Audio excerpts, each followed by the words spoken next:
Okey, baik. Kita ada tetamu kita yang kita bawakan ke studio. Ini berkaitan dengan GST juga tentang bagaimana agaknya pengguna sebenarnya mendapat kefahaman dan juga impak daripada GST yang dilaksanakan. Dan kita panggil orang yang orang kata tu memang sangat popular lah sekarang ni. Yang berkaitan dengan GST ni. Berkaitan dengan GST ni memang kalau apa-apa hal memang nak kena cari ni. Ini dia Datuk Wira Amir Ali Maidin, pengarah urusan Maidin, Pasaraya, Musil besar negara kita ni kan. Baik, Assalamualaikum, selamat datang Datuk. Baik. Pertama sekali Datuk, mungkin kita nak mulakan terlebih dahululah respon awal daripada sebelum implementasi GST ni dan juga sedang berlangsung pada ketika masuk hari yang ketiga ini. Hari ketiga ni. Tak, biasanya apa-apa macam tadi dah sambal yang baru, semua orang takut. Pasal dia orang tak tahu. Sama juga bila kita kata bayi kita nak beranak, tak tahu. Kadang-kadang tak tahu lelaki ke perempuan, sihat tak sihat. So, the fear, the panic memang dah ada lah. Tapi kan bayi tu dah lahir semalam. First, dah. Sekarang kita terima sajalah apa yang Tuhan bagi pada kita. Jadi kita tengok apa keadaannya. Mesti ada masalah. Bayi tu ada jaundice. Jadi kita kena tengok apa masalah tu. Jadi macam GST pun sama. Dah dilaksanakan. Tapi masalah tu mesti ada. Sebab contohnya macam Maidin kan. Kita ada 130,000 barang yang kita kena tukar harga. Kalau kita tukar harga. Okey? Tapi tak tukar harga pun kena input the GST element ada ke tak ada. 130,000 barang, 263 kedai. Maknanya data tu 30 juta yang kena hantar pada 260 kedai. Bukan senang. And Malaysia doesn't have the best internet service in the world. Alright? Okay. So ada juga. Dan bukan saja di Maidin, saya tengok pagi tadi surat khabar, ada tempat-tempat yang lain juga sama. Ada juga yang ada standard rated jadi zero, ada zero jadi standard. Jadi saya kata ni sabar dulu. Jangan kita tengok satu kesilapan marah selalu. Silapan marah. Sama dengan anak kita juga. Silap nak marah selalu. Jangan marah. Kita bagi pelajaran dulu, teguran, sabar. Saya rasa semua ni kan kalau kita tunggu 1 minggu ni, insya-Allah akan diperbaiki dan dah tak ada masalah. Kena ambil masa tu Ambil masa. Apa-apa pun ambil masa. Pasal ni satu perkara yang baru. Tak pernah dibuat di Malaysia. Kesabaran itulah yang mustahil. Saya rasa kerajaan, saya tengok custom, KPDNKK, dia pergi semua tempat, dia tak marah. Dia bagi tengok apa masalah, kenapa tak buat, yang tak tahu, ini yang kita kena buat. Tapi siapa yang kata tak tahu tu, saya rasa tak betul lah.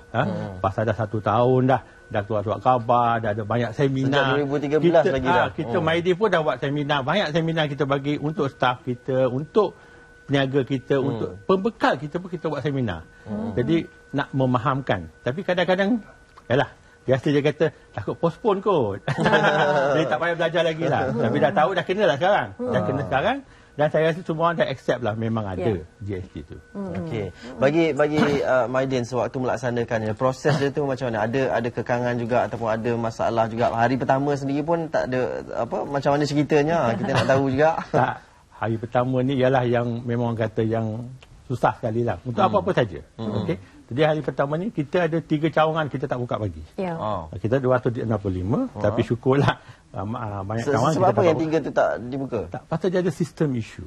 Sistem isu. Jadi barang tu tak tertukar dia punya coded. Walaupun harga kita tak tukar. Harga kita tak tukar, jadi maknanya kita so-called harga tak naik punya campaign tu, harga tak naik. Okey. Jadi harga tak payah tukar. Itu satu dah senang dah. Kalau tak yang lain, hypermarket lain atau kedai lain, dia kena bagi tukar chef labor semua. Jadi untuk kita ni senang sikit, kita pasal harga tak tukar. Jadi itu menyenangkan. Sebab kita buat ni ada banyak sebab. Satu ni kita kata kita tak nak naikkan harga untuk mengurangkan beban rakyat. Kadang-kadang orang tak percaya juga. Tapi tak apalah, orang yang nak percaya, percayalah.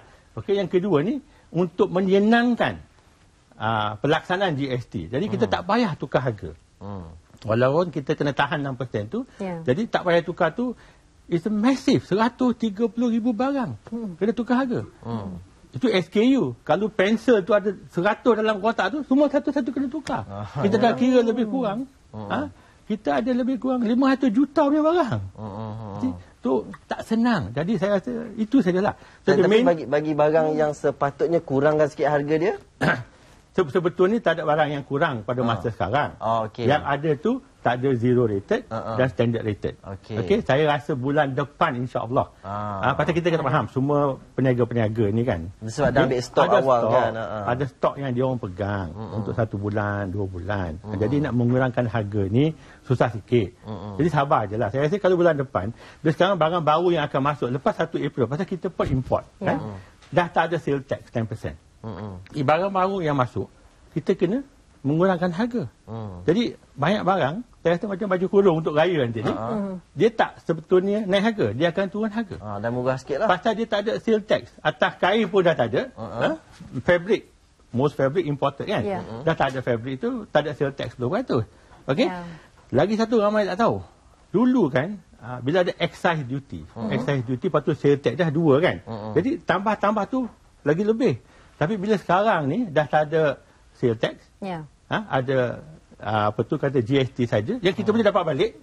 Okey, jadi ramai apa akan jadi, kita boleh pakai sebetulnya borang-borang yang ada di dalam kita punya AFTA tu. Borang D, borang B. Jadi excise duty tu pun tak ada. Untuk kain nila pun tak ada excise duty. Jadi barang tu sepatutnya kena turun. Jadi semua kat luar ni bila tengok baju kurung kat tempat lain naik, pergi kat Maidin adalah. Okey, baik. Inilah sebenarnya isu sebenarnya yang berlaku baru-baru adalah bila ada seseorang ni pengguna, dia mengeluarkan resit, dihantarkan jadi viral sekarang kan. Ini isu rasanya memang tengah panas sekarang kan Zul. Jadi kita nak mohon daripada Datuk sendiri untuk memberi penjelasan berkenaan dengan situasi tersebut. Okey. I think semua kena faham satu. Okey, maybe perkataan yang digunakan tu memang tak betul. Kita kata meresap. Okey. Tapi sebetulnya dari segi undang-undang dalam resit tu kita kena tunjuk GST part, berapa persen tu GST. Pasal kerajaan nak semua pelanggan-pelanggan tahu. Okey, bila dia membayar yang mana standard rated dan yang mana zero rated, dan di bawah tu kita kena tulis GST element tu berapa. Tapi apa yang kita nak bagi tahu pada semua pelanggan Maidin lah. Okey, satu aja. Kempen kita harga tak naik. Maknanya, kalau kita beli t-shirt pada 31 hari bulan Mac di Maidin, kata kita beli RM10. Pada 1 hari bulan, kita bayar RM10 juga. Maknanya, GST tu siapa bayar? GST tu kita bayar lah. Kalau pergi ke, katalah, kompetitor kita lah, yang RM10 pada 31, kan kalau ada GST 6%, harga dia kena naik RM10.60. Itu saja. Jadi sebetulnya kalau kita tengok resit tu memang mengelirukan sebab kita terpaksa meletak GST element. Tapi kalau pelanggan tu tahu, lampin bari tu dia beli harga berapa kat Maidin dahulu, dan t-shirt tu berapa dia beli, atau tomato ketchup tu berapa harga dia beli dulu sebelum 31 Mac ni, harga tu sama. Kalau ada kesilapan, mana-mana harga tersilap turun, naik ke, tak betul ke. Pagi tadi saya dapat tahu ada ikan-ikan yang kita nak jual kat kedai saya kat Meru, semua dah jadi standard rated pula. Dia memang zero rated. Jadi kita terpaksa keluarkan ikan semua. Pagi ni kat Meru tak ada ikan. Pula dah. Tak, ini I think the most important thing ni semua orang kena faham. This is implementation and teething problem. Dan satulah, kita kena tengok positively. Peniaga-peniaga, bukan nak kata Maidin ke, bukan nak kata Habib Jewel ke, bukan nak kata Jackal ke siapa. Kita tak akan nak menipu pelanggan kita. Ini kan pelanggan kita. Jadi peniaga, jangan kita harap peniaga ni semua menipu ni, penipu-penipu. Kita nak cari kesalahan. Macam kita nak cari kesalahan anak kita tu. Kalau kita nak cari kesalahan, memang banyak kesalahan di mana-mana. Jadi kita cari kebaikan. Kalau orang kata dia serap GST tu, dia tak naik harga, percaya. Dan pergi tengoklah. Apa salahnya? KPD, KK ada, custom ada. Jadi ini bukan kempen pemasaran, marketing plan sahaja.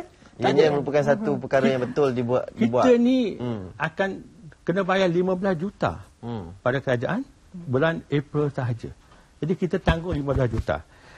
Macam mana kita tanggung? Orang kata, alah, peniaga ni takkan nak tanggung 15 juta.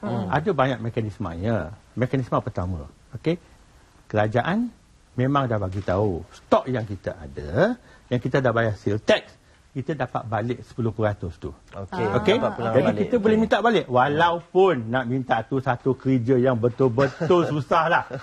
Tapi kesusahan tu kalau dapat balik 5 juta tu siapa tak buat. Pasal apa kerajaan pun nak tahu betul ke tak, kena ada documentation, custom, you bayar ke tak sales tax tu. Okey, tu untuk 10%. Tapi apa yang ramai peniaga buat untuk mengurangkan kerja lah. Kadang-kadang ni banyak kerja. Jadi dia pakai 20% refund saja.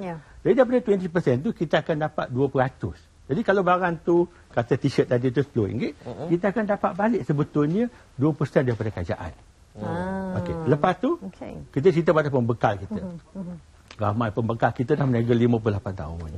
And we have loyal suppliers. Dia pun kalau boleh tak nak naikkan harga. Kita tahu kalau naik harga barang tu kurang laku. Walaupun kita kata orang naik harga tapi sebetulnya elasticity. Kalau kita naik harga, barang memang kurang laku. So yang kedua tu, kita cakap dengan pembekal, tolonglah sikit. Jangan naikkan harga dan bagi kita rebate. Dah ramai. Lebih kurang 1,500 pembekal dah bagi rebate 2%, 3%. So kita ambil 2% pada kerajaan, duit belum dapat lagi pada kerajaan. Jadi tak apalah, insya-Allah. Kerajaan mesti bayar kan.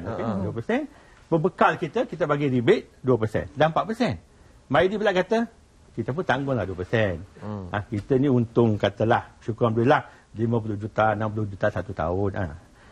15 juta tu, tak apalah, kita bagilah balik pada pelanggan kita. Kita bukan bagi pada orang lain. Kita bagi pada pelanggan kita. Loyalty of our customer. Pelanggan kita dah beli barang dengan kita 50 tahun. Okey? Dan kita bagi balik tu 2%. Bukan kita bagi 20%. Jadi kita pun esok nak berniaga. Kita ni seorang berniaga. Rugi kita pun tak berniaga. Kena faham? Rugi tak berniaga. Jadi 2, 6%. Okey. Jadi dan kita pasal tu kita bagi. Dan saya baca surat khabar hari ni, pagi tadi saya tengok Habib Jua pun kata dia pun akan set GST. Saya kata Jacker pun akan set Jadi bukan Maidin saja. Okey, bukan Maidin saja. Jadi boleh jadi sebab Maidin ni yang pertama. But as a leader, you must be the first one in anything. You lead, people follow. Jadi rakyat kena tengok macam ni. Dari segi positif. Kalau Maidin tak naik harga, sama-sama Jacker pun dah turut. Habib pun kata begitu. Esok lusa hypermarket lain pun akan ikut. Bukan dia nak ikut, dia terpaksa ikut. Sebab Malaysia is a very competitive environment. Dia boleh dia tak akan cakap 6% discount, meresap, tapi dia pakai mekanisme lain. Promosilah 1,000 barang, promosilah 3,000 barang. Tak apalah cakap apa saja. Most important tu, harga tu tak naik. Dan pelanggan semua ni boleh pergi tengok harga. Baik. Inilah dia penjelasan daripada seorang peniaga. Jelas dah, kita faham dah macam mana agaknya mekanisme yang dilakukan oleh Maidin untuk menyerap ataupun memberi kemudahan kepada pelanggannya. Okey, maknanya Maidin ni peniaga Islam. Kita makan duit halal saja. Atau maknanya yang dalam berisi yang jadi viral tu, maknanya itu sekadar satu tanggungjawab untuk meletakkan jumlah GST yang sepatutnya dikenakan tetapi diserap oleh Maidin. Betul Just untuk pengetahuan. Harga tak naik. Harga naik, bagi tahu saya. Okey, boleh dilaporkan. Ada kesilapan. Nombor telefon tak? Tak ada masalah. 019 ambil 383 6773. Tu dia dia. micromanager. Siapa nak SMS, nak call, tapi jangan call lepas 12 malam lah. Waktu bekerja lah. Ataupun nak rehat juga. Tak nanti sebelah. Nanti kat sebelah. Okey, baik. Terima kasih Tok memberi penjelasan ini kepada orang ramai. Mungkin kita nak minta lah titipan pesanan daripada Datuk sendiri kepada pengguna lah khususnya supaya macam tak melata, tak panik. Supaya macam, yelah kita sekarang ni kalau boleh kita terima apa yang ada dengan sabar, mungkin dalam masa setahun nanti kita boleh nampak. Selesai sudah masalah ni. Betul. Sabar, ada masalah atau ada yang tak faham. Kadang-kadang staff kita sendiri pun tak faham. Because it's something new. Bawa kat customer service kita, tunjuk, kenapa ni ada 6%, kenapa ni tak ada. Ada juga yang tak ada. Ada yang tak ada. Okey, jadi apa masalah dia dan kita akan terangkan. Janganlah ada yang pergi tampal staff saya lah, ada yang ada ambil troli, terbalikkan troli lah. Macam tu pun customer, ada. They're all kind of customer. Kata kita ni kesabaran sajalah. Pasal kita ni kena faham. Cakap GST tu senang. Yang depan sekali ni siapa? Yang depan sekali itulah hypermarket, kedai-kedai runcit, kedai kopi. Kita yang kat depan tu. Custom kat belakang. Kerajaan kat belakang. Dengan rotan dia kata. Tapi kita yang kat depan. That we have to bear the customer's anger. Dia marah tu. Dia marah. Walaupun dia nak cakap pada kerajaan, dia marah pada cashier kita. Dia marah pada customer service kita. Itulah. Sabar. Banyak sabar. Kita pun minta cashier pun sabarlah. Ya, betul-betul. Okey, baik. Kita ucapkan terima kasih banyak-banyak kepada Pengurusan Maidin Datuk Wira Amir Ali Maidin bersama dengan kita pagi ini, memberi penjelasan dengan lebih lanjut dan akhirnya memberi titipan pesan supaya kita menjadi pengguna yang lebih bijak.